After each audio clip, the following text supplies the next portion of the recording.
ለዚህ ነው እንግዲህ አብዛኞች ዓለም ለሴቶች ጆሮ የላትም የሚሉት።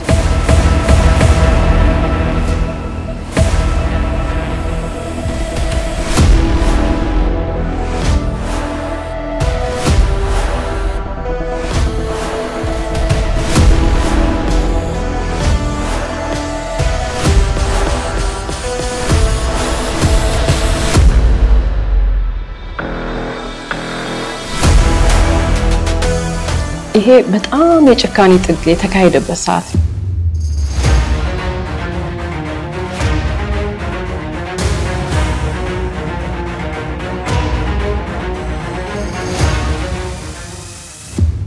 የዚህን ያክል ንዴቱ ጭንቅላቱን ተቆጣጥሮት ነበር። ራሷን ስታ በመውደቋ ይህን ወንጀል እንግዲህ እንዲፈጽም ሆኗል ማለት ነው።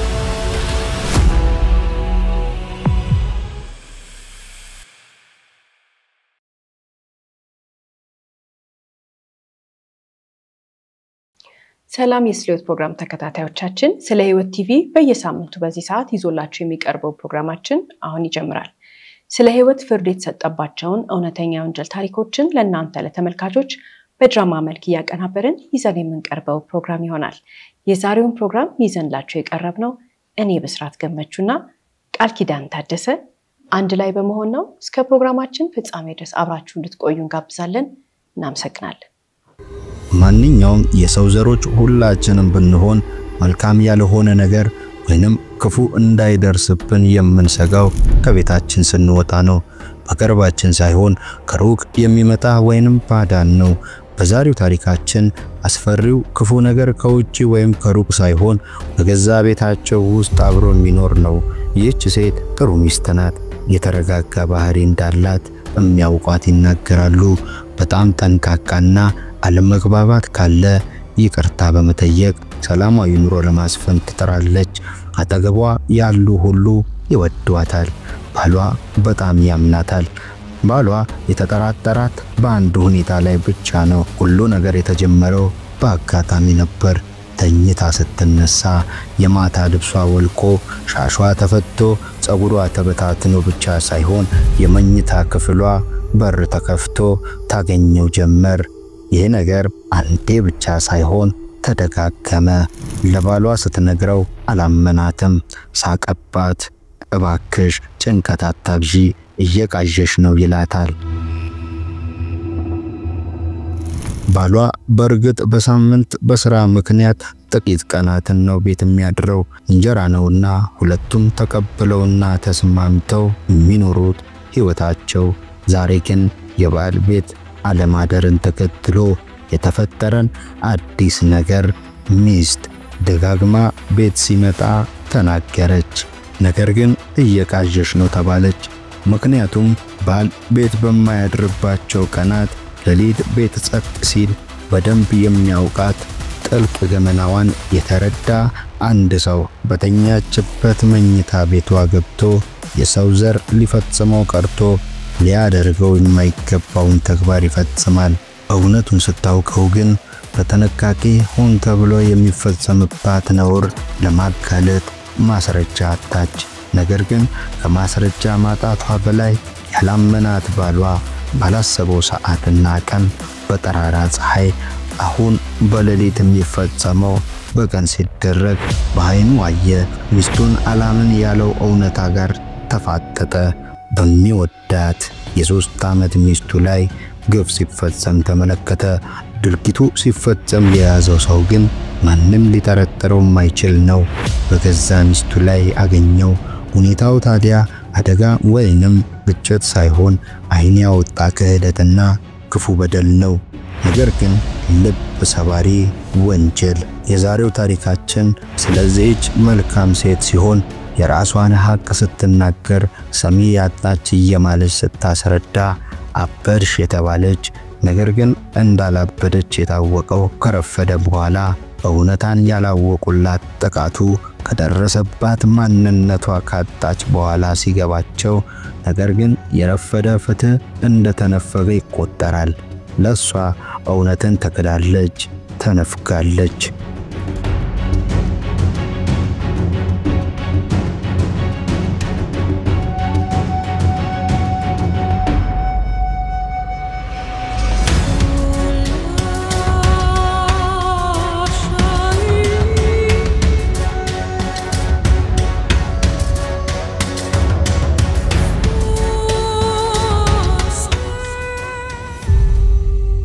ገነት ሁሌም የምትናገረው ነገር ከቤቷ ሌላ ደህንነቷ የሚጠበቅባት ቦታ የለም ብላ እንደምታስብ ነው። ለሷ ቤቷ መኖሪያ ማረፊያዋ ብቻ ሳይሆን ያለ ስጋት የምትተኛበት እንደሆነ ሲሆን ከቤቷ ውጪ ያለው ዓለም አድካሚ እንዲሁም ብዙ የሚያስፈራት ነገር እንዳለ ትናገራለች። ባሏ ሳሙኤል በሥራ ምክንያት ወደ ቤት የሚመጣው በሳምንት 2 ቀን ቅዳሜና እሁድ አዳሩን ነው። ታዲያ ሰኞ በጠዋት ተመልሶ ይሄዳል።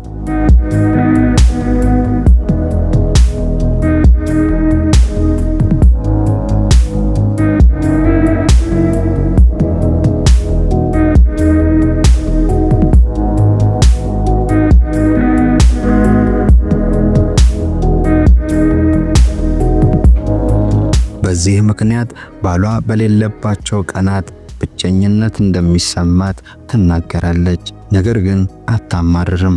በሷ እምነት አብሮ የሚሆኑበት ቀን ቅርብ ነው። ስሜቷ ግን ለባሏ አትገልጽም። ይጨነቃል ብላ ስለምታስብ። ነገር ግን ይሄ ድብቅ ባህሪዋ በመጪው ዘመኗ የሚያስከፍላትን ዋጋ አልገመተችም። የሷ ቻይ ባህሪና ትዕግስት አንድ ሰው እንደ ክፍተት ይጠቀምበታል የሚል ሐሳብ በውስጧ ተፈጥሮ አያውቅም። ያላሰበችውና ያልጠበቀችው ነገር አንድ ብሎ የተፈጠረው ግን በአንድ ቀን ማታ ነበር። ገነት ባሏ ሳሙኤል ከሷ ጋር እንዲኖሩ ታናሽ ወንድሙና እህቱ ስላደረገ በዛን ቀን ማታ ከእራት በኋላ ለሶስቱም ሻይ አፍልታ ጠጡ። ነገር ግን ሻዩም ጠጥታ ስታበቃ አንዳች የከበደ ነገር በሆዷ ተሰማት።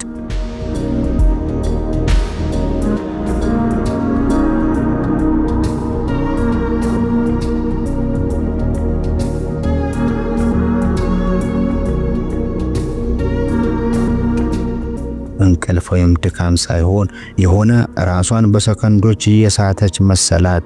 ነገር ግን የራሷ የከረመ ድካም ነው ብላ አመነች።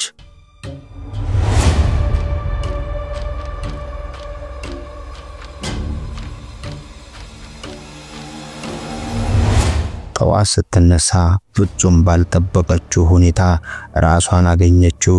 ባሏ ስራ ነው። ቀኑ ሐሙስ ጠዋት ግራ ገባት።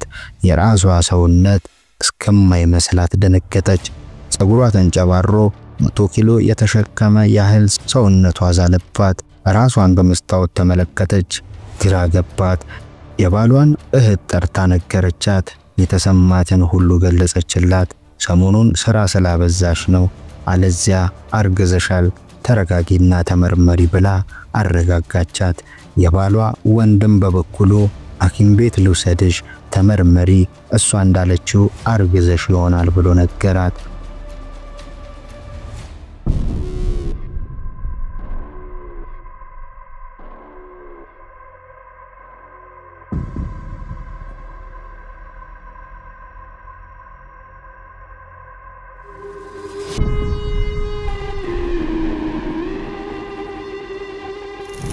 ባሏ ቅዳሜ መጣ። ልታስረዳው ሞከረች። ታዲያ የምትወደው ባል ነውና ከእህቱና ከወንድሙ ይልቅ ያን ቀን የነበረውን ሁኔታ ለሱ በግልጽ አስረዳችው። ሳታፍር ሳትፈራ ነገረችው። ነገር ግን ፈገግ አለና አቀፋት። ግንባሯን ሳም አድርጎ ጭንቀት ነው፣ ብቸኝነት ነው፣ አለዚያ አርግዘሻል ብሎ በፍቅር አጽናናት።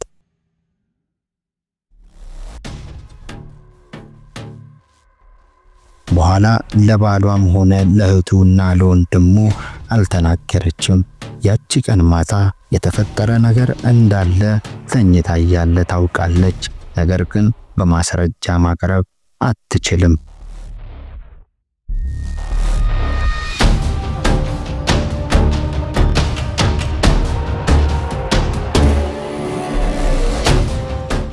እዚህ ታሪክ ላይ እንግዲህ ነገሮች አንድ ብለው የጀመሩት ልክ እዚህ ጋር ነው። ገነት ራሷም ጭምር ባለ ታሪካችን ማለት ነው የደረሰው ነገሮች እሷ ላይ ነው ምልክቶች እያየች ያለችው ራሷ ነች። እሷም ራሷን አላመነችውም። እሷም ራሷን ችላ ብለዋለች። የነገረቻቸውም እንግዲህ ያሉት አጠገቧ ያሉት ሰዎችም ችላ ብለውታል። ማንም የሰማት የለም። ለዚህ ነው እንግዲህ አብዛኞች ዓለም ለሴቶች ጆሮ የላትም የሚሉት። በጣም አሳፋሪ የሆነው ነገር እንግዲህ ለባሏ ለማስረዳት ሞክራለች ጻጉሬ ተመነቃቅሮ ነበር አልጋውም ተዘበራርቆ ነበር ብላ ልታስረዳው ሞክራለች እሱ ግን በጣም ከባድ እንቅልፍ ስለወሰደሽ ይሆናል እንጂ ሌላ ነገር አይደለም ብሎ ስላሳመናት ፈርዘር ቀጥላ መናገርና የሆነባትን ነገር ማስረዳት አልቻለችም ማለት በፍጹም እነሱ ጆሮ ሊሰጧት አልፈለጉ ሊሰሟት አልፈለጉ ግን ያችን ሻይ እሷ ብርጭቆዋን አንስታ ልክ ጠጥታ ስትጨርስ ነገሮች አልቀዋል የስቃይዋ ደግሞ የጀመረበት ሰዓት ነው ገባት እኮ የሆነ ነገር እኮ እንደሆነች ተሰምቷታል ገብቷታል ነገር ግን ማመን አልፈለገች ከዚህ በኋላ ገነት ተመሳሳይ ነገር የገጠማት ግን ሌሊት 10 ሰዓት ከ22 ላይ ነው ድንገት ከእንቅልፏ ባነነች ባሏ ስራ ነው የለም ደንግጣ መብራት አበራች የመኝታ ክፍሏ በር ተከፍቷል አስራ የተኛችው ሻሽ በሩ ጋር ወድቋል ቶሎ ብላ በሩን ቆለፈች እስኪ ነጋ አልተኛችም ጠዋት ቤቱ የተለመደው አይነት ድባብ አለው እንደተለመደው በየተራ እነዚህ 3 ሰዎች ቡና ያፈላሉ በዛን ቀን ተረኛው የባሏ ወንድም ያፈላውን ቡና ጠጣች ያልተረዳችው ግን የሷ ስቃይ ከውጪ በመጣ ሳይሆን ወይንም በማታውቀው ባዳ ሳይሆን እዛው ቤት አብሯት የሚኖር አንድ ሰው ነው ያ ቀን ቡናዋን ከጠጣች በኋላ በርግጥ ከባሏ እህትና ወንድም ጋር ቁርስ በላች ግን ደከማት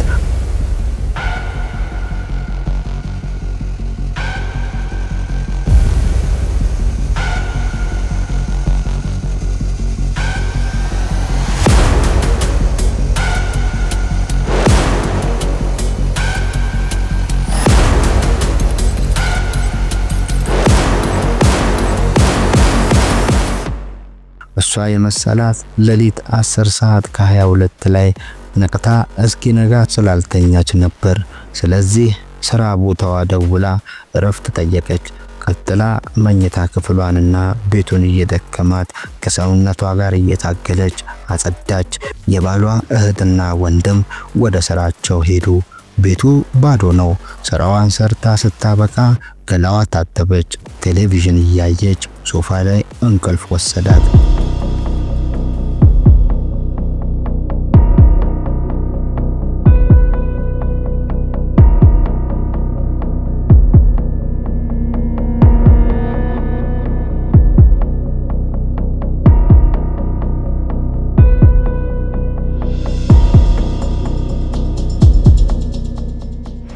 የነቃቸው ከምሽቱ 1 ሰዓት የባሏ እህት ቀስቀሳት ሲሆን ምን ሆነሽ ነው ራቁትሽን ሳሎን ቤት የተኛሽው ብላ ጮኸችባት አፈረች ግራ ገባት ደነገጠች ተሸፋፈነችና ተንሰቅስቃ አለቀሰች የባሏ እህት አፈረች ቃላት ሳይለዋወጡ ወደ የክፍላቸው ገቡ ወዲያውኑ ለባሏ ደወለች የሆነ ነገር ሆኛለሁ ብላ ነገረችው የተሰማትን ሁሉ አስረዳችው ባል የመሰላቸት ድምጹን አሰማ በጣም እየተጨናነቅሽ ነው ሐኪም ቤት ሂጂ ካመመሽ ግን ነገርኩሽ ጭንቀት ነው አላት ምክንያቱም ይሄ ነገር ተደጋግሞበት ሰለቸው ሳሙኤል ለማረጋገጥ ታናሽ እህቱ ጋር ደወለ ያኔ ግን ታናሽ እህቱ መልሷ አሳቀው ክፉ መንፈስ አገኛት አለዚያ መጋኛ መታት እንጂ ታማ አይደለም ስትል መለሰችለት ተሳስቀው ዘጉት ያን ቀን ምሽት የባሏ ታናሽ ወንድም ወደ መኝታ ክፍሏ መጣና ምረዳሽ ነገር ካለ አለውልሽ አላት ባልሽ ሩቅ ነው እኔ ካመመሽ ላሳክምሽ ብሎ ያነሳው ሐሳብ በህርራይና በመሳሳት ይመስላታል ደህና ነኝ ብላ መለሰችለት ግለሰቡ ወደ ክፍሉ ሄደ በቀጣዮቹ ቀናት ህይወት በተመሳሳይ መንገድ ሂደቱን ጠብቆ ነበር ነገር ግን ገነት አንድ ነገር አገኘች ቀን ከስራ ስትመለስ ቆልፋ የሄደችው መኝታ ክፍሏ በር ላይ ሌላ ቁልፍ ተሰክቶ አገኘች ቁልፉን ይዛ ወደ ውስጥ ገባች ለመጀመሪያ ጊዜ እርግጠኛ ሆና ቤቷ ለሷ ስጋት እንደሆነ አወቀች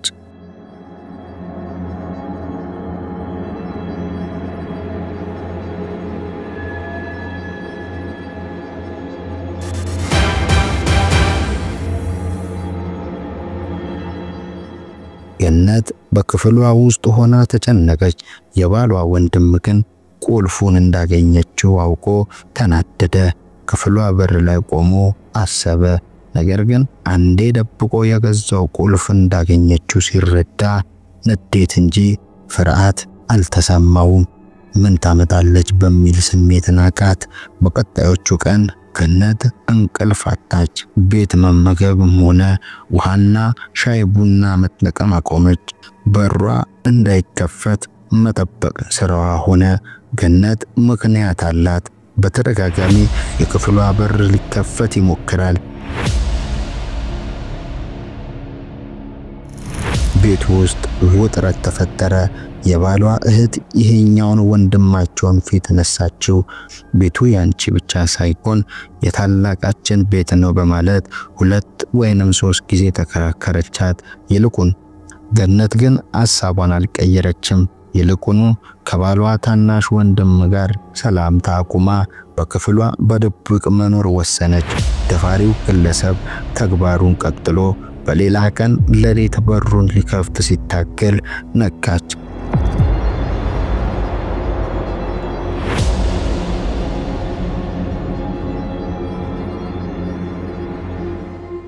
በሩን ከፈተው።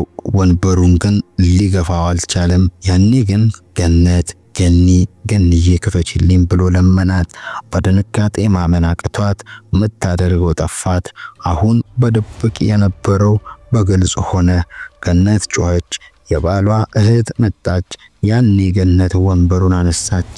ነገር ግን ግለሰቡ በቦታው የለም።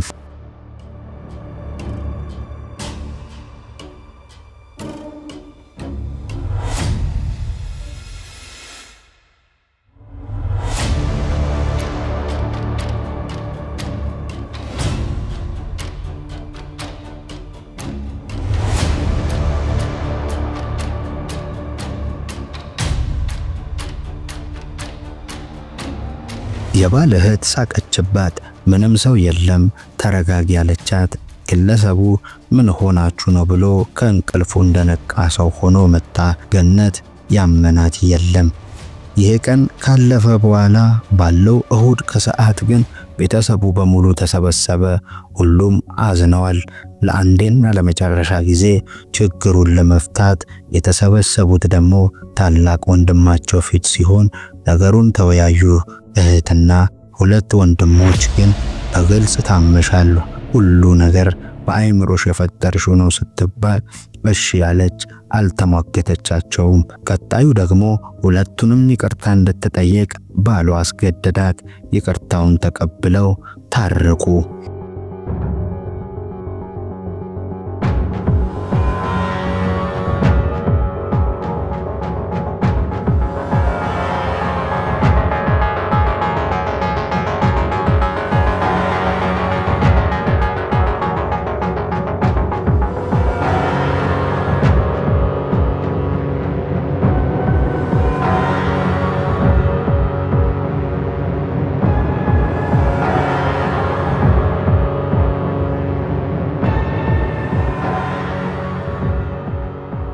እዚህ ጋር ነው እንግዲህ የጭካኔው የመጨረሻው ተግባር የተደረገበት ሰዓት የምንለው ትልቅ ጭካኔ ነው እዚህ ጋር የተደረገው።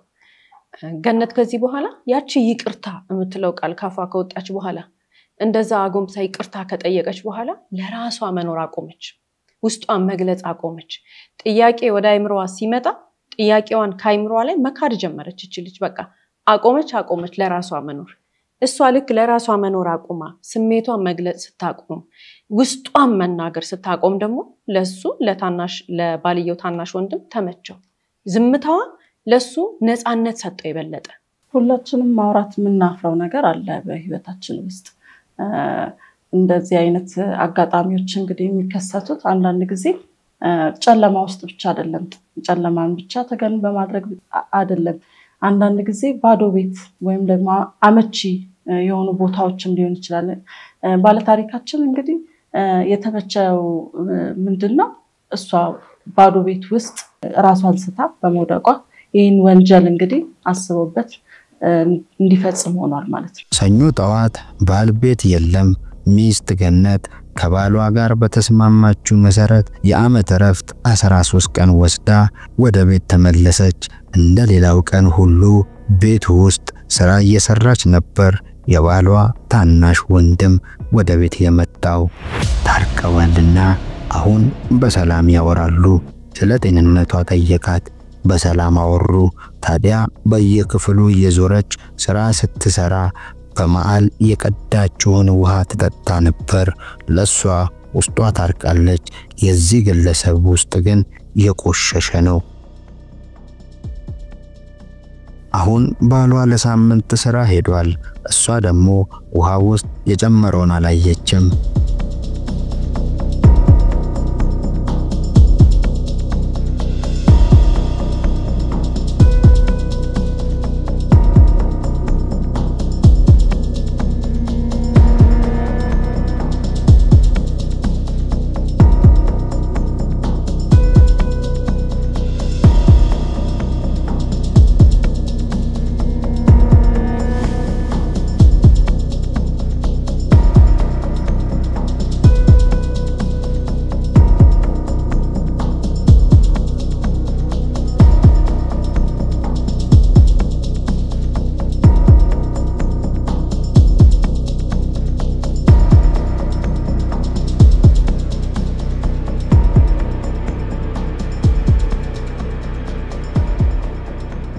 ተጠጣዋለች።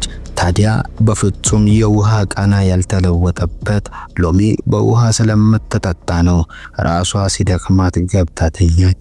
ሁሉም ነገር ተመቻቸ። የዋዋ ሴት ሰው በሌለበት ራሷን ስታ ተኝታ የአረመኔ ግለሰብ እየደፈራት፣ ነገር ግን ያላሰበው ሰው በሩን ከፍቶ መጣ።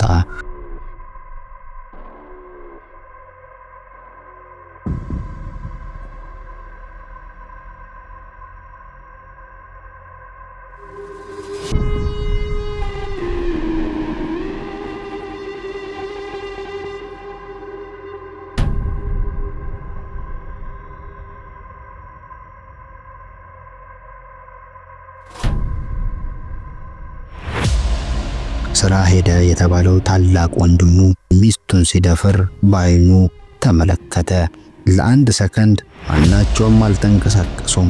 ባል ጮሆ ምን እያደረክ ነው ብሎ ወደ ወንድሙ ቀረበ። ታናሽ ወንድሙ በድንጋጤ የሚናገረው ይባስ አናደደው። ባል አሁን ራሱን መቆጣጠር አቅቶት የሚያደርገውን አያውቅም። ወደ ራሱ የተመለሰው ግን ወንድሙ ራሱን ሲስት ነበር። ሁለት ሰዎች ራሳቸውን ስተዋል። ሁለቱም ሆስፒታል ተወሰዱ። ወንድምየው ግን ከሁለት ሰዓት በኋላ ተሽሎት ፖሊስ ፊት ቀረበ። የግለሰብ የሚናገረውና የሚያደርገው ነገር ግን እንኳን ሊደረግ ሊታሰብ ይከብዳል። ባል ሚስቱ ትዝ ያለችው ልክ ታናሽ ወንድሙ ተደብድቦ ራሱን ከሳተ በኋላ ልክ ታናሽ ወንድምየው መመለስ ወይንም ደግሞ ምቱን መከላከል ሲያቀውተው ራሱን ሲስትና እየመታው ዝም ሲልበት ያኔ ነው ወደ አይምሮ የተመለሰው። ይሄ ሰው የዚህን ያክል ነው የተናደደው፣ የዚህን ያክል ነው የደነገጠው። ስሜቱን ራሱን ማንነቱን ሙሉ ለሙሉ ነው መቆጣጠር ያቃተው። ስለዚህ ታናሽ ወንድሙ ራሱን ከሳተ በኋላ ነው ሚስቱ ትዝ ያለችው። ተነስቶ ወደ ሚስቱ ሄደ። ወደ ሕክምና ተወሰደች። እቺ ሴት በጣም ነው የምታሳዝነው። ሕክምና ሄዳ ደሟ ሲመረመር የተገኘው ውስጧ የተገኘው ነገር እንግዲህ እንድትደነዝዝ ራሷን እንድትስት ትላንትና ወይንም ከሰዓታት በፊት ያደረገችውን ነገር እንዳታስታውስ የሚያደርጋት መድኃኒት ነው ሲሰጣት የነበረው ይሄ ሰው። እሱ ያሰበው ለዛች ደቂቃ ነው። የወንድሙ ሚስት ናት። ስለዚህ እንዳይታወቅ ያደረገውን ነገር በሙሉ እንድትረሳ፣ እንዳትናገር፣ ራሷን መከላከል እንዳትችል እሷን ፓወርለስ ማድረግ ነው የፈለገው። እሷን ነፍሷን ሳታቅ እንድትንቀሳቀስ ነው የፈለገው። በቃ በድን ያደረጋት የምትራመድ በድን ሰው እንድትሆንለት ነው የፈለገው። የሚያሳዝነው ነገር ግን እሷ ግን የገጠማት ነገር በኋላ ላይ ሐኪም የነገራት ነገር አለ። በህይወት እስካለሽ ድረስ በዚህ ምክንያት የደረሰባት የጤና ቀውስ አለ ሊስተካከል የማይችል ለሱ ለዛሽ ደቂቃ ተብሎ እሷ ግን ዘመኗን በሙሉ ህይወቷን በሙሉ የደረሰባት የማይስተካከል የጤና እክል ገጥሟታል። ይሄ ሲሆን ግን ይሄ ሰው ጤና ጨካኝ መሆኑን የምናውቀው ጤነኛ አይምሮ የለውም ልንል የምንችለው በምን ምክንያት ነው?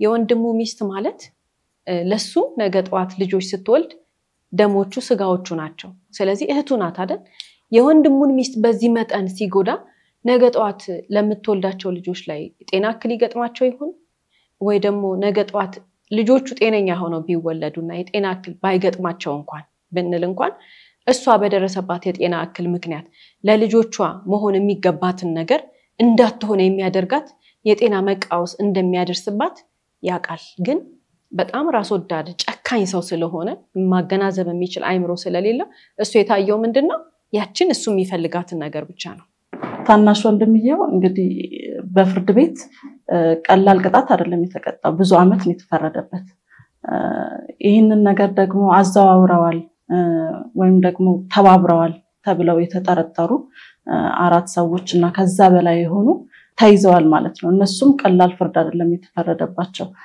እንግዲህ ከዚህ በላይ የሆኑ እኛም ማናቃቸውም ወይም ደግሞ እዚህ ታሪክ ላይ ከዚህ ታሪክ ውጪም ደግሞ ብዙ የሚተባበሩና እንደዛ አይነት ነገር ህገወጥ የሆነ ድራጎች የሚሸጡ ዳሉ ይሄ ታሪክ እንግዲህ ያስመለክተናል ማለት ነው የፍርድ ሂደቱ አልቆ ሚስት ታከማ ከባሏ ጋር ሰላማዊ ህይወታቸውን መምራት ቢቀጥሉም ባል ግን ጥሩ ስራውን ለቆ ከሚስቱ ጋር አብሮ ለመሆን ወሰነ ባል ታዲያ እቅዱ ይሄ አልነበረም ለበርካታ አመታት ለፍቶ የገነባው የሥራ ህይወቱ ዛሬ ሁሉ ቀርቶ ሚስቱን ለመደገፍ ወስኗል በርግጥ በቤታቸው ሁለቱ ብቻ መኖር መርጠዋል ሚስት በሐኪም ፍቃድ ላይ ቆይታ ስራ ለመግባት ብታሰብም ግን ጤናዋ ሙሉ ለሙሉ አልተመለሰም ሰላማዊ ትዳር በጥሩ ኢኮኖሚ የተገነባው ህይወታቸው የተናደው በሌላ ሳይሆን አስተምሮ ስራ ባስቀጠረው ታናሽ ወንድሙ ሆኖ ያሳዝነዋል ነገር ግን ባልና ሚስት እህቱን አስወጥተው ብቻቸውን ጊዜ አግኝተው ኑሮን ሲመሩ ባል ሚስቱን ቀስ በቀስ የሚጠይቃት ጥያቄ ነበር መቼ ነበር የጀመረው ምን ምልክት አየሽበትና ሌሎችም መልሷ ልቡን ሰበረው ባልና ሚስት ተጋብተው አብረው መኖር ከጀመሩ ጀምሮ ታናሽ እህቱና ወንድሙ አብረው ይኖራሉ ታዲያ በርግጥ በተለያየ ጊዜ ሚስት ያየችው ምልክት ነበር ያየችውን ምልክት ግን ለባል ለመናገር ያልፈለገችው ፈርታውና አፍራ ሲሆን ቤተሰብ ለመረበሽ አልፈለገችም ነገር ግን በውስጧ አፍራ የያዘችው የወንድሙ ተግባር ብዙ ነበር ከተግባር አልፎ ከባድ ነውር የሆኑ ጥያቄዎችን ለመወያየት ይፈልግ ነበር ነገር ግን ፊት ስትነሳው አቆመ ታዲያ ለባሏ ሳይሆን ለእህቱ ዳር ብላ ለመናገር በመከረች ሰዓት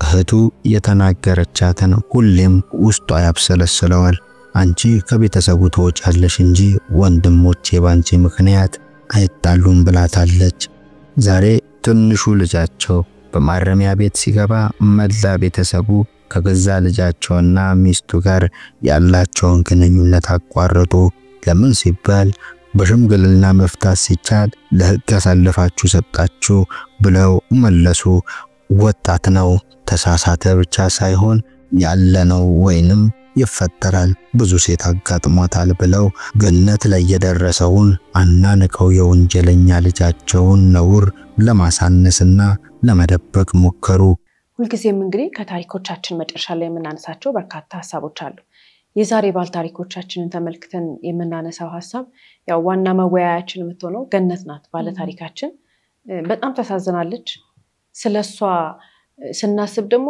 ምን ያህል ሴት በዚህ ውስጥ ያለፈ ይገኛል አሁንም ዛሬ ምን ያህል ሰው በተለይ ሴቶች ናቸው በዚህ አይነት ነገር ተጠቂ የሚሆኑትና አንዳንድ መረጃዎች እንደሚያሳዩን ከሆነ ወንዶችም አሉ በእንደዚህ አይነት ሁኔታ ጥቃት እየደረሰባቸው ያሉ ወንዶችም አሉ እንደዚህ አይነት በተመሳሳይ አይነት ሁኔታ ጾታዊ ጥቃት እየደረሰባቸው ያሉ ወንዶች ተደብቀው ያሉ ያልተናገሩ አደባባይ ያልወጡ ለህግ ያልቀረቡ ፍትህ ያላገኙ የተበደሉ ወንዶችም አሉ ግን በርካታ ሴቶች ቁጥራቸው ይከፍላል ሁልጊዜም እንግዲህ እነዚህን ተጎጂዎች ብቻ ሳይሆን ጉዳቱን ወይ ነው ጥቃቱን የሚያደርሱትን ሰዎች ደግሞ ስንመለከት ልንል የምንፈልገው ነገር ምንድነው ሰው እኮ ሰው ላይ ጥቃት ያደርሳል ሰውን ይበድላል እንደዛሬ ባል ታሪኮቻችንም ሊሆን ይችላል ወይንም ደግሞ የተለየም አይነት መንገድ ሄዶ ሰው ዝም ብሎ ሰውን እየጎዳ ይሄ ሰው የዛሬ ባል ታሪካችን በቃ ይሄንን ነገር ረጅም ጊዜ ነው ያደረገው ቀላል አይደለም በዚህ አይነት መንገድ ውስጥ እኮ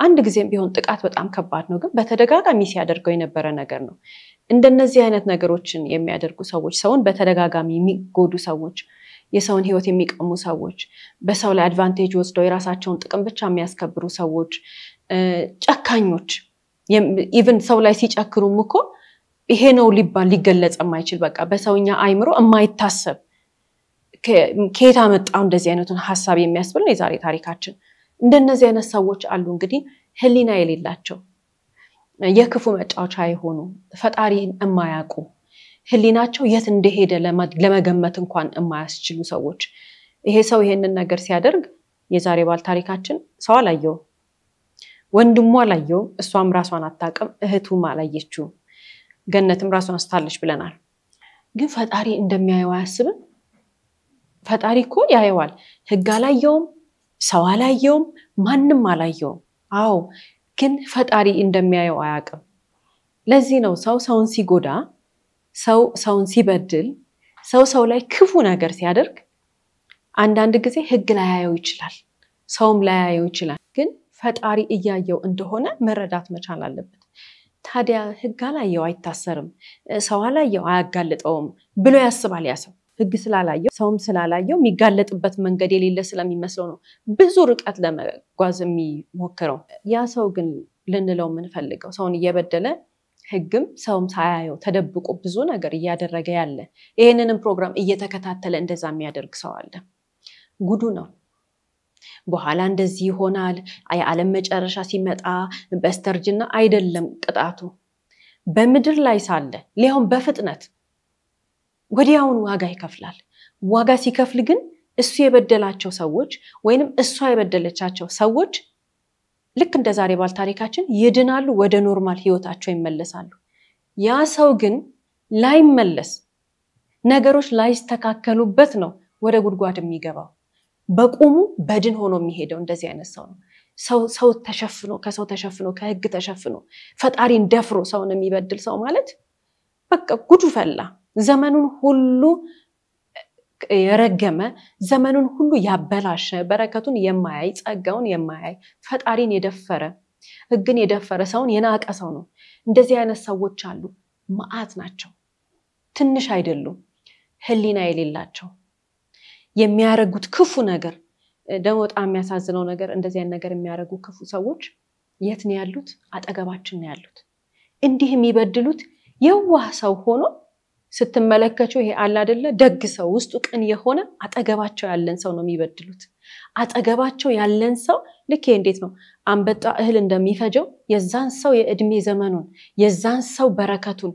የዛን ሰው ማንነቱን ሁሉ እንዳንበጣ ነው የሚጨርሱት ክፉዎች ናቸው እኛ እንደ ሰው መንቃት መቻል አለብን እኛ እንደ ሰው ህሊና የሌለው ሰው አጠገባችን ሲኖር መረዳት መቻል አለብን ህሊና የሌለው ሰው ማለት ህይወት የሌለው ሰው ነው የራሱን ህይወት አበላሽቶ የራሱን ህይወት አጨልሞ የራሱን ህይወት ገደል ውስጥ ከቶ መልሶ የኛንም ጊዜ ይበላል የኛን በረከት ይበላል አንበጣዎች ናቸው እንደዚህ አይነት ሰዎች ህሊና የሌለው ሰው አንበጣ ነው ሲባል ደግሞ እኛን ብቻ እንዲጎዳን ፈቀድንለት ግን የሚያሳዝነው የልጆቻችንንም ህይወት ይበላል ከጎናችን ያለ ሰው የትዳር አጋራችንንም ህይወት ይበላል የዘመዶቻችንን በአጠቃላይ እኛ የምንወዳቸው ሰዎች የምናከብራቸው ኃላፊነት አለብን ብለን የምናስባቸው ሰዎች ሁሉ ዘመን እንዳንበጣ ይበላል እንዴት አርጎ ያለን እንደሆነ እኔና አንቺ ኃላፊነት አለብን ጤነኛ ስንሆን መስራት ስንችል አይምሮአችን ሳይረበሽ በሰነ ስርዓት ተኝተን ስንነሳ ነው አይደል ለራሳችን የምንሆነው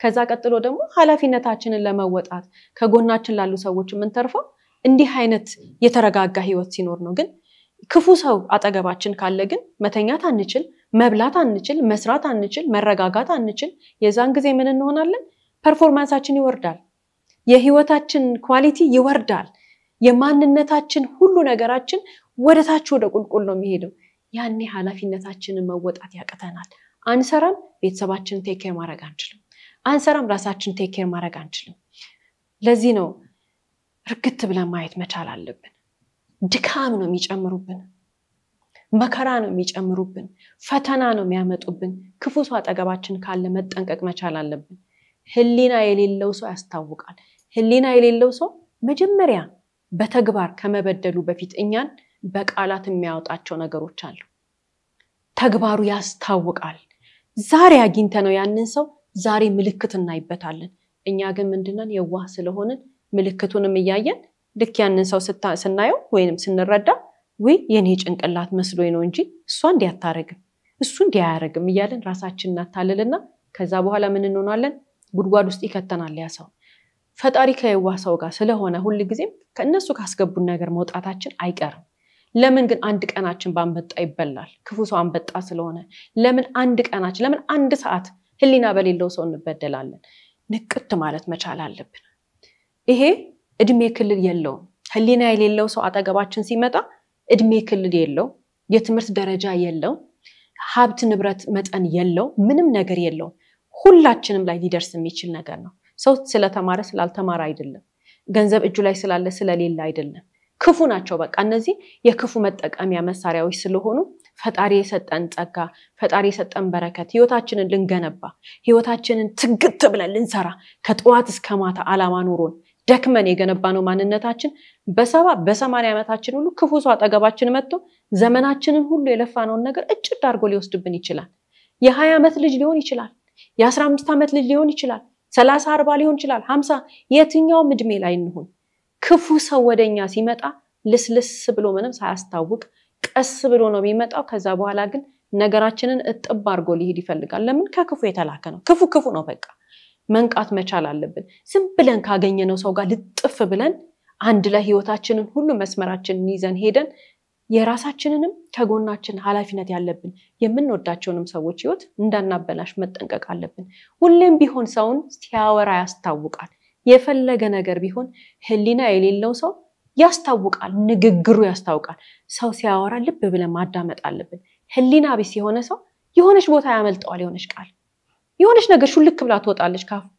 ብለን መረዳት ያለብን ይዛን ያስታውቃል ሰው ስለዚህ ጥንቅቅ ማለት መቻል አለብን አለዚያ ግን በጣም እንጎዳለን ህሊና የሌለው ሰው ዘመናችንን ሁሉ የመብላት አቅም አለው እንግዲህ የሴቶች ጥቃት በጣም ክሪቲካል የሆነ ነገር ነው በጣም አሳሳቢ የሆነ ነገር ነው እንደ ባለ ታሪካችን ገነት ለባሏ ልታስረዳ ሞክራለች ለመናገር ሞክራለች ነገር ግን ለመናገር በመከረች ቁጥር ጆሮ የሚሰጣት ጠፋ ኢቭን የራሷ ቅርቧ እንኳን ያለ ባሏ እንኳን ማለት ነው ስለዚህ አንዳንድ ጊዜ የደረሰባቸውን ነገር እንደዚህ አይነት ሁኔታዎች የደረሰባቸውን ነገር መናገር ሊፈሩ ይችላሉ ሊያፍሩ ይችላል ያሳፈራል ነገር ግን ሄደው መናገር አለባቸው እንደዚህ አይነት ነገር እንደተፈጠረባቸው መናገር አለባቸው አትሊስት እቺ ሴት በተደጋጋሚ ነው ይሄ ነገር ሀብን ያደረገባት ግን በመጀመሪያው እንኳን ይሄን ነገር ሄዳ ብትናገር ራሷን ከተደጋጋሚ ጥቃት ታስመልጥ ነበር ግን በጣም በቃ ስላፈረች ማንንም ደግሞ አያምነኝም ብላ ስላሰበች ሄዳም ለመናገር ከባድ ሆነ ማለት ነው እንግዲህ ብዙ ሴቶች አሉ በአሁን ሰዓት እንግዲህ ይሄ ጉዳት ወይም ደግሞ ጥቃት የሚደርስባቸው ሴቶች አሉ አፍነው የደረሰባቸውን ነገር ይዘው የተቀመጡ ብዙ ሴቶች አሉ እንግዲህ ለነሱም እንግዲህ ይሄ ጥሩ መልእክት ይመስለኛል ራሳቸውን አውጥተው የደረሰባቸውን ነገር መናገር ማስረዳት አጠገባቸው እንኳን ያሉት ሰዎች ካልተረዷቸው ለማስረዳት ሞክረው እንኳን ጆሮ ባይሰጧቸው ለሚመለከተው አካል ሄደው ማስረዳት መናገር የደረሰባቸውን ነገር መግለጽ አለባቸው ሌላው እንግዲህ እዚህ ታሪክ ውስጥ ደግሞ ትልቁ የምንመለከተው ነገር ምንድነው እያንዳንዳችን በህይወት ስንኖር ኃላፊነት አለብን በተለይ እንደ ትልቅ ሰው እንደ ወላጅም ሊሆን ይችላል ወይ ደግሞ የትዳር አጋራችንም ሊሆን ይችላል ጎረቤታችን ሊሆን ይችላል ፍቅረኛ ሊሆን ይችላል ማንንም ሰው ጋር አብረን ባለን ህይወት ላይ መቼም አንዳችን ካንዳችን ጋር ስንኖር በተለይ አንድ ጣሪያ ውስጥ ስንሆን ምናስተካክላቸው ነገሮች አሉ ምንድነው ቤተሰባችን ኃላፊነት የወሰድንባቸው አጠገባችን ያሉ እኛ ሪስፖንሲብል ነን ብለን ለምናምነው ቦታ ጋር ሁሉ ጥንቃቄ ማድረግ ያለብን ቦታ አለ ለምሳሌ የዛሬ ባል ታሪካችን ሚስቱን ይሄንን አይነት ሁኔታ ይሄ ጥቃት እንዲደርስባት ወለል አርጎ በሩን ከፍቶ የሰጠ ሰው ነው እንዴት ያለን እንደሆነ ወንድሙን ያውቀዋል እኛ እዚህ ታሪክ ውስጥ አንግለጸው እንጂ የወንድሙ ማንነት ከትላንት የመጣበት ህይወቱ ምን አይነት እንደሆነ ይሄ ሰው ያውቃል ወንድምየው አይደለም ለሚስቱ አሳልፎ ሜዳውን ግልጽ አድርጎ ሊሰጥ አይደለም እንግድነት መጥቶ እንኳን ባትሪ አብርቶ ያያየው ደርሶ ለመመለስ የነበረበት ወንድም ነው ወንድሙን ማንነት ያውቃል ለሚስቱ አልነገራትም ወንድሙ እንዴት አይነት ባህሪ ኖሮት ያደገ እንደሆነ ግን እሱ ታርሟል ወንድሜ ታርሟል ብሎ ስላመነ አመጣው ቤት ውስጥ ይሄን ዳሜጅ አድርሶ ሄደ ቤተሰቡን በሙሉ ነው የበደለው ይሄ ሰው እያንዳንዳችን ለራሳችን ሆነስት መሆን መቻል አለብን እያንዳንዳችን ለራሳችን ንጹህ የሆነ አስተሳሰብ ኖሮን በመንወስናቸው ውሳኔ ላይ እርግጠኛ መሆን መቻል አለብን ቀኝና ግራ ማየት አለብን ተጠራጣሪ መሆን አለብን በእንዲህ አይነት ነገር ላይ ለወንጀለኛ በራችንን ካፍተን ካስገባን በኋላ እኛ በፍቃዳችን ነው ግን ልጆቻችን የትዳር አጋራችን የምንወዳቸው አብሮን ያሉ ሰዎች ሁሉ በዛው ጥቃት እንዲደርስባቸው እኛ ኃላፊነት ወስደን መወሰን ማንችል ከሆነ በጣም አስቸጋሪ ነው እያንዳንዳችን በህይወታችን ኃላፊነት አለብን ኃላፊነታችንን ተምንወጣው ኃላፊነታችንን ተወጥተን በትክክል አይምሮአችን ሰላም የሚሆነው ግን ቢያንስ ቤተሰባችንን ቢያንስ ቤታችንን ቢያንስ እኛ አካባቢ ያሉትን ሰዎች ኃላፊነት ወስደናል ብለን የምናስተዳድራቸውን ሰዎች እንደ ትልቅ ሰው ካደጋ ስንጠብቃቸው ነው ካደጋ የምንጠብቀው ደግሞ ቤታችን ከፍተን የምናስገባው ሰው ስጋችን ስለሆነ ጓደኛችን ስለሆነ ስለምንወደው ጎረቤታችን ስለሆነ ወይ ግዴታ ስለሆነ አይደለም እርግጠኛ የምንሆነው ያ ሰው ወንጀለኛ እንዳልሆነ ጉዳት እንደማያስከትል ከኛ ጋር ከኑሯችን ጋር የሚመስል ሰው እንደሆነ ተረድተን ነው ሁኔታውን ማመቻቸት የለብንም ወለል አድርገው በሩን ለደፋሪ ለቀማኛ ለሌባ የሚከፍቱ ሰዎች አሉ ተመልክተና ቃለን በዚህ ፕሮግራም ብዙ ጊዜ አንስተና ቃለን ለምሳሌ ለቅሶ ቤት ውስጥ ሰዎች አንድ ላይ ግር ብለው እንዲያድሩ ይደረጋል ወንድ ሴት ተደባልቆ በጣም አሳፋሪ በሆነ ሁኔታ ሰው ሲመሽ ወደ ቤቱ ለምን አይሄድም ይሄ እንዴት ነው ጎጂ ነገር ነው ልክ አይደለም ሲባል ደግሞ በርካታ ሴቶች ለቅሶ ቤት ውስጥ ተደፍረዋል በርካታ ሴቶች ለቅሶ ቤት ውስጥ የማይደረግ ነገር ተደርገዋል ግን አፍረው ዝም ይላሉ 18 ዓመት ያልሞላቸው ልጆች ግርግር ለሌባ ያመቻል ነው የሚባለው በደንብ በዛ ግርግር ውስጥ ሴት ልጆች ጥቃት ይደርስባቸዋል በርካታ ሴቶች ባጎቶቻቸው ተደፍረዋል በርካታ ሴቶች በአክስቶቻቸው ባል ተደፍረዋል በርካታ ሴቶች በወንድሞቻቸው ተደፍረዋል በርካታ ሴቶች በአባቶቻቸው ተደፍረዋል ግን ዝም ይላሉ ይሄንን ግጥም አርጎ በሩን ክፍት አርጎ ደግሞ የሚከፍትላቸው ማን ነው አጠገባቸው ያለ ሰው ሊጠብቃቸው ያልቻለ ሰው ነው ለምንድን ነው ሴት ልጅ በየትኛው ዕድሜ ክልል ውስጥ ትሆን ምክንያቱም የ4 ወር ያልሞላት ህፃን ልጅ የተደፈረች በዚህ ታሪክ ውስጥ እናቃለን በስሌት ፕሮግራም የ80 ምናምን ዓመት ሴት እናቃለን ቁጥር የለውም እድሜ የለውም ምንም የለውም የሚፈልገው ሴትነቷ ብቻ ነው ማን በምን ሰዓት ምን እንደሚያደርግ ስለማናቅ እነሱ መቆጣጠር ስለማንችል ምክንያቱም እንዴት ብለን ነው ሰው ያልሆነን ሰው እኛ ልንቆጣጠር የምንችለው እነዚህ ሰዎች በሰውና በእንስሳ መካከል ያለ አይምሮ ያላቸው ሰዎች ናቸው እነሱ ማስቆም አንችልም እኛ ፈጣሪ ነው የሚያስቆማቸው ህግ ነው የሚያስቆማቸው እኛ ግን ምን ማድረግ እንችላለን ጠንቃቃ መሆን ተጠራጣሪ መሆን ጎበዝ መሆን መቻል አለብን እናት ወንድሟ ለሷ ነው ወንድሟ እናት ወይንም አባት ወንድሙ ለሱ ነው ወንድሙ የሚመጣበት ልጆችን የሚጠይቅበት ከልጆች ጋር ያለው ሪሌሽንሺፕ ምን አይነት እንደሆነ ወስኖ በሱ ቁጥጥር ወይንም በሷ ቁጥጥር ስር ከሆነ በኋላ የልጆች መኝታ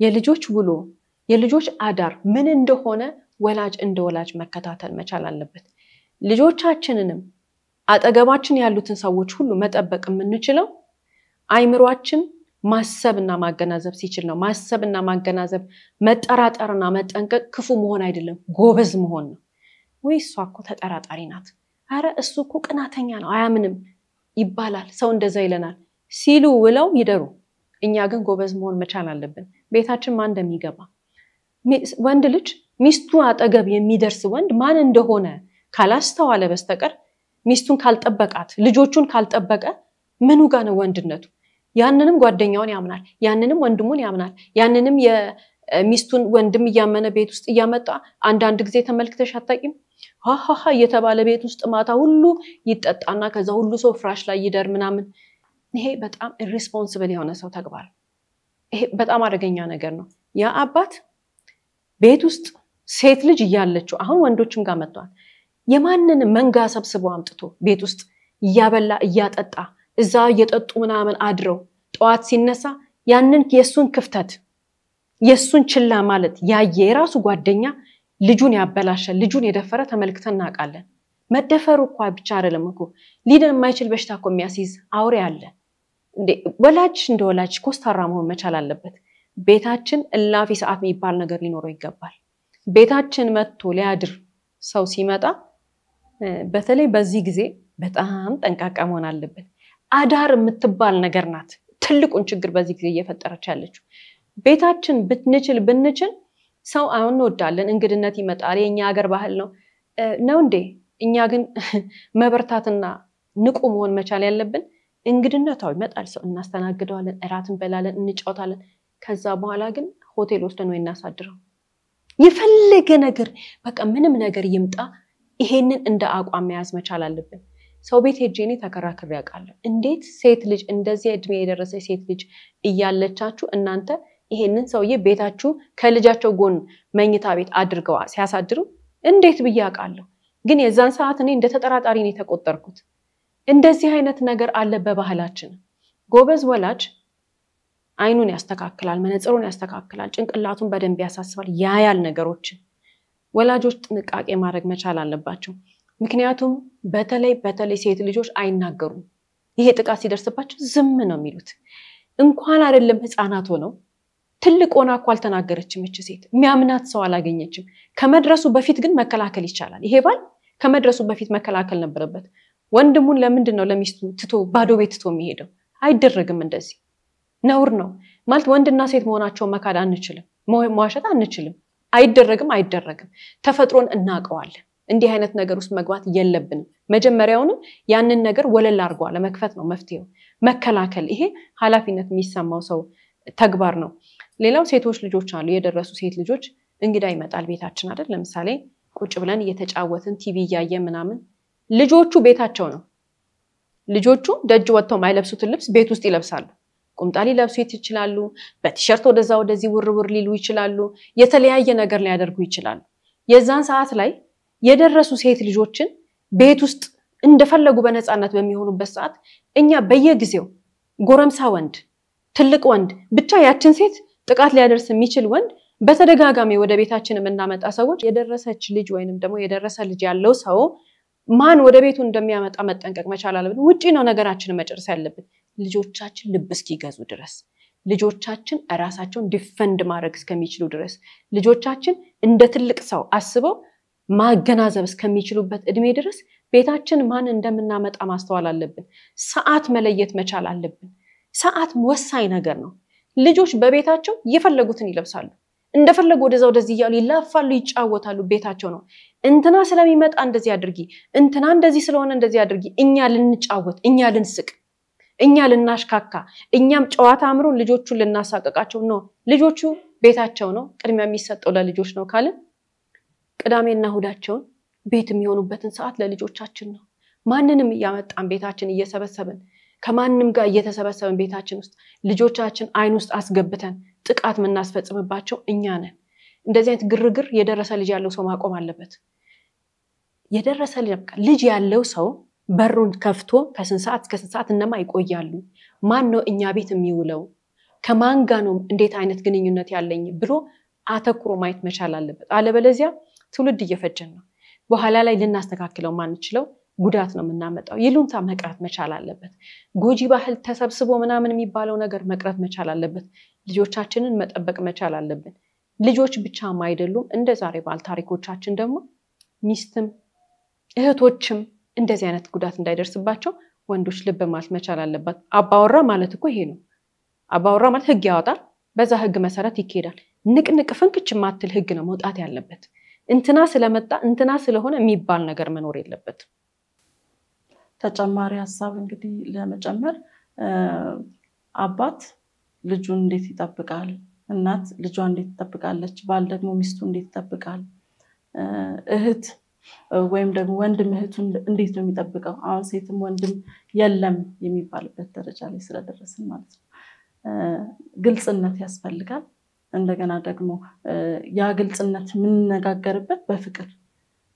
አንዳንድ ጊዜ የሆነ ነገር ተፈጠረ ብለን ስናወራ ሰዎች አያምኑንም ወይ ያስቆሙናል እንዳናወራ ያግዱናል ጆሮ አይሰጡንም በዚህ ምክንያት ደግሞ በቃ ማንንም አይሰማንም አንታመንም ብለው ያንን ነገር ለራሳቸው ብቻ ሴክሬት አድርገው ይዘው ይቆያሉ ማለት ነው በዚህ ምክንያት እንግዲህ ራሳቸውን በጣም ይጎዳሉ ሳይኮሎጂካሊ ይጎዳሉ ፊዚካሊ ይጎዳሉ በተጨማሪ ደግሞ ከራሳቸው ላይ ከሚደርሰው ጉዳት ባሻገር ሰዎች አለመስማታቸው ጆሮ አለመስጠታቸው በጣም ሌላ ጉዳት ከፊዚካል ሌላ ጉዳት ይጨምርባቸዋል ማለት ነው ስለዚህ ነው እንግዲህ ቤተሰብ ውስጥ ግልጽነት ያስፈልጋል በጣም ግልጽነት አስፈላጊ ነገር ነው እርስ በርስ መነጋገር መጠባበቅ ባለ ታሪካችን እንግዲህ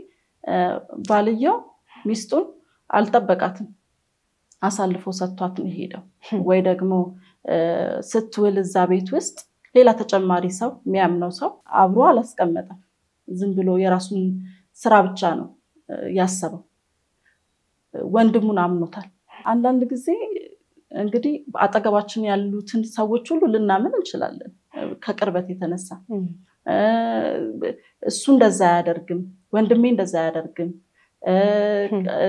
አጎቴ እንደዛ ያደርግም ልንል እንችላለን ነገር ግን የሚፈጠረው ነገር ስለማይታወቅ የሚፈጠረው የሚሆነው ነገር ስለማይታወቅ እንደዛ አይነት ክፍተቶችን ማጥበብ አለብን ምናጠበው ደግሞ በተለያየ መንገድ ሊሆን ይችላል ወይ ደግሞ ሌላም ቦታም እኮ እንድትሄድ ማድረግ ይችላል ራሷን እንድትጠብቅ ወጣ እንድትል ማድረግ ይችላል ጸጉር ቤት እንድትሄድ ማድረግ ይችላል ወይም ደግሞ እሱ እዛ ቤት እንዳይውል ማድረግ ይችላል ይሄ ነገር ብቻ እንዳይፈጠር መጠንቀቅ ነበረበት እንደዛ አይነት የሴቶች ጥቃት ኬዝ ብቻ አይደለም ብዙ አይነት ታሪኮች በብዙ በአገራችን ውስጥ ብዙ ወንጀሎች ይፈጠራሉ ሰዎች ስለማይታመኑ ወይም ደግሞ ወይ እሷ እንደዚህ ሆነች ወይም ደግሞ እሱ እንደዚህ ተደረገ ብሎ ብሌም መደረጉ ነው ሰዎች የሚፈሩት ቀርቦ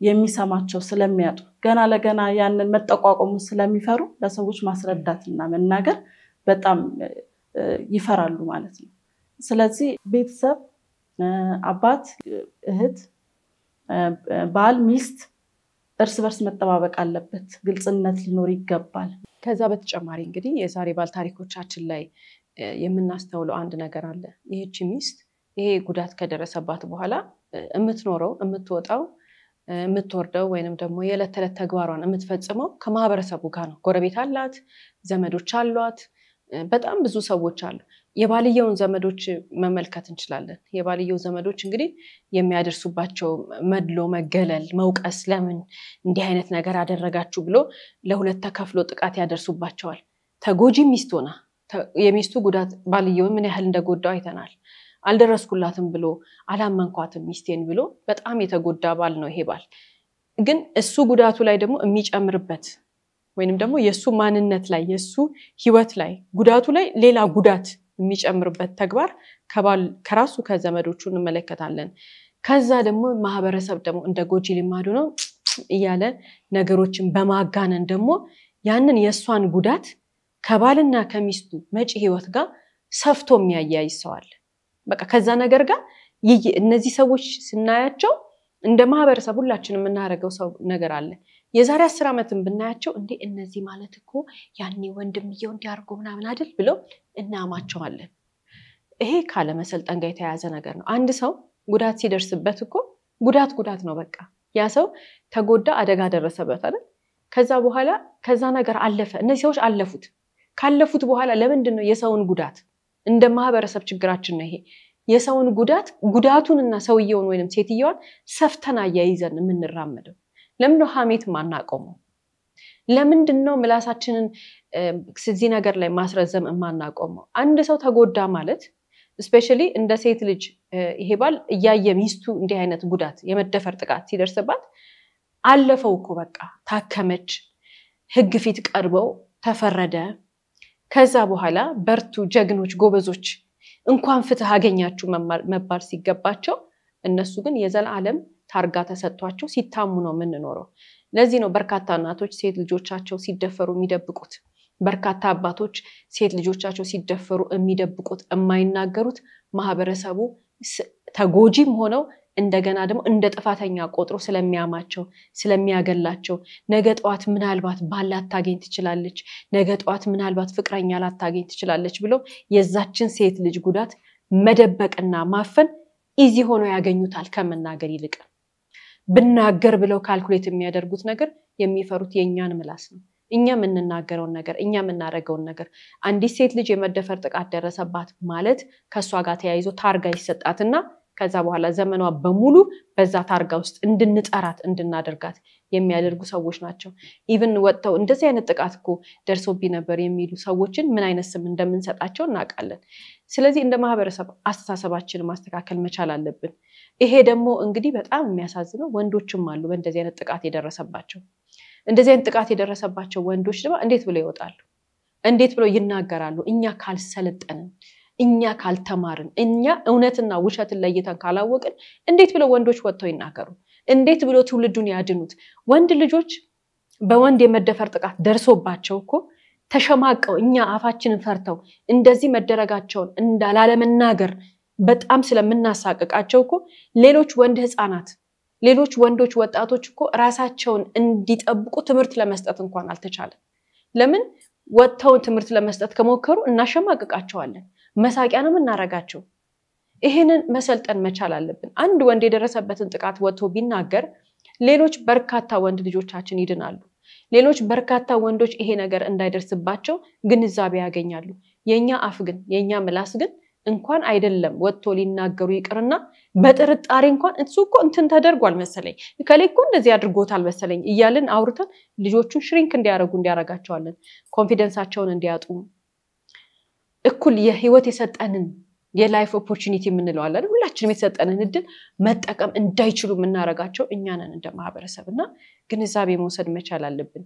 እያንዳንዳችን ጉዳት የደረሰበት ሰውን ማማት ማሽሟጠጥ ካቆምን ይሄ ባህል ይወድቃል፣ ይሄ ባህል ይጠፋል፣ ጎጂ ባህል ስለሆነ።